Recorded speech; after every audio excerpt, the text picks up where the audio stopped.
welcome back to another episode of CEDH, the show where technical difficulties have officially become a part of this channel's identity. Today we are playing once again at the Critical EDH Discord, where we finally get the answer for which land deck is the strongest in CEDH. With that, let's jump straight into today's game. On seed 1 we have me, Schusta, on Lumra, Bill of the Woods, aka Ruler of the Wild. This deck tries to abuse the command zone by looping Lumra and use Mirror Pool to find a win with Sunscorched Desert. Then we have Tiki on ROG, Son of Roga, and Ishai, Ojotai Dragon Speaker. This deck tries to control the table until it can turbo out Unworld Breach Lines, Displaced Kitten combos, or uses Intuition to set up a game-ending loop. On seed 3 we have Notorious on Shorikai, Genesis Engine. This Azorius control list tries to control also the table until it can find Intruder Alarm to make infinite 1/1 colorless palette creature tokens and draws through its entire library. Then with Blind Obedience and Hullbreaker Horror, it presents a loop of bouncing artifacts until it can drain out the table with Blind Obedience extort ability. And on seed 4 we have Cole Stefan on the Wandering Minstrel. This deck tries to abuse the Wandering Minstrel and then win through infinite Lampon combos, either by abusing a combination of squandering resources, Lumra, Bell of the Woods, and Port of Carfell until he can find Arth of Analyst and then ping everyone to death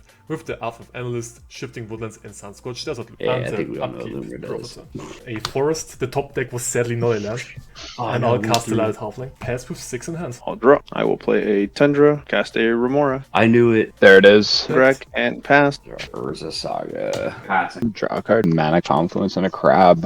And then I'll pass. Unsub upkeep. Conduit Pylons. I'll have a Surveil trigger. I know it makes me the threat if I Surveil it, that's the problem. We ball in. I Surveil natural order, I want to top deck a land. Rebate. Tap for 3 and cast a Spelunking. I will not pay for Mystic Mora. Draw. It's once again not a fucking land, are you kidding me? We will play Fabled Passage. Got in yesterday in the mail. I love it. It's really cool. Nice. Then I will crack it for a Snow-Covered Forest. It will enter tapped, but because Spelunking, it becomes untapped, and then I'll just pass my turn. Oh wait, no, Okay, I need more. I had the full intention of paying another.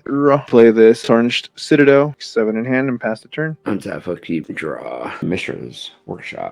For a Belwar Stone, you may draw. Draw. I'll pass. Here's a Polluted Delta. Grab trigger. Target myself. Hold. Yep. Chopper. Crack. Drop. I will target myself again. Cobra. Pact. Fierce. Oh man. Shifting. Mox. Gamble. Squandered resources. There's a missing Honor? word around that. You're good. You got it. Cool. Pass turn. Unsub, upkeep, draw for turn. Pay 4 mana. We do Blossoming Tortoise. In this specific situation, I had Blossoming Tortoise and Isle Explorer in my hand, and I was not sure what I should play. If you can think about it logically, you never play Blossoming Tortoise here. You get, at best, if you're pretty lucky, a Gaia's Cradle. Or we cast Isle Explorer, put Fabled Passage into play, have a mill trigger, respond to that, crack it, find a basic land, have another mill trigger, and then we either play a land from our graveyard or we do Fabled Passage again to get 4 more cards into our graveyard for next turn. ETB on this deck, I'd like to mill 3 cards. Sunscorched Desert, Ancient Tomb, and Formidable Speaker. I feel like we do Fabled Passage here. Then I think I'll just pass the turn with 5 in hand.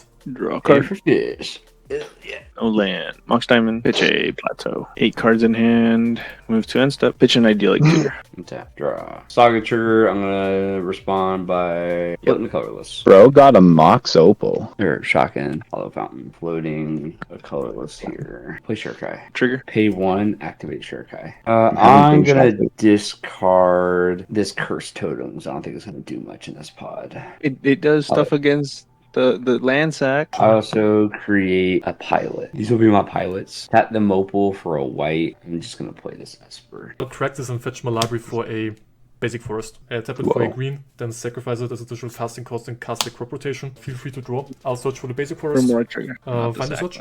And this will also not be Haemwood Battleground. It will be my fucking top deck, a Hickory Woodlot.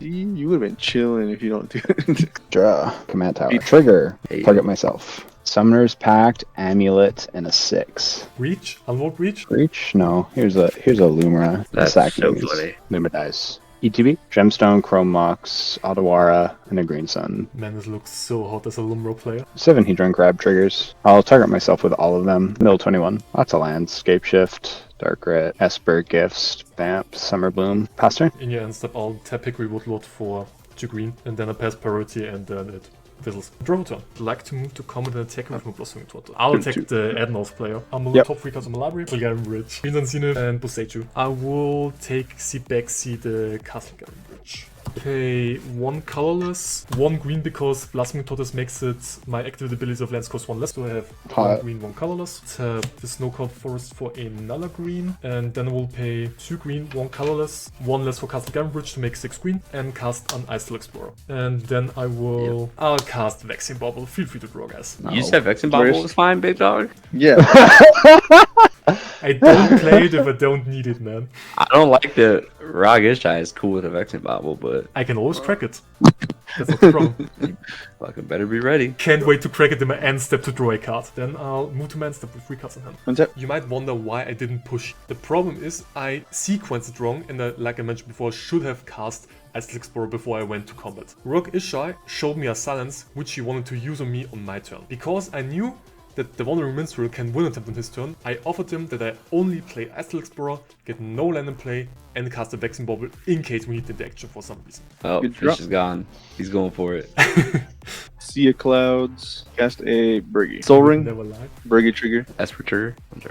Relic. Briggy trigger. 7 cards in hand. Yeah, I'll pass the turn. Untap. I managed to, in the upkeep of Shorikai, press the stop recording button, so now I have to explain to you what happened in the end of this game. Shorikai didn't know what he should do, so he just jammed a creature removal spell. In response to that, ROG Ishai, for whatever reason, tapped Rogref, Burgi, and Relic of Legends for 3 mana. After the ball was resolved, he casts a Valley Flood Call. Now, not having any more mana up to potentially cast a Silence in case the Wandering Minstrel tries to go for a win on his turn. Shorikai passes and the Wandering Minstrel untapped. He casts the Wandering Minstrel and then afterwards plays Port of Corfell. He then taps 6 mana, sacrifices Port of Corfell, and returns Lumra back to play. On activation, Shorikai exiles the Wandering Minstrel. Afterwards, Lumra is back in play, ETB on the stack. The Wandering Minstrel then sacrifices all his lands, state-based actions happen, and Lumra dies once again. So now all his lands return tapped back into play. He can now sacrifice some lands to return the Wandering Minstrel, then he plays an Ice Explorer he had in his hand and plays a second land for turn, Port of Corfell. He now once again can present the loop of returning and sacking Lumra in combination with 100 resources and repeats this process until he can present a win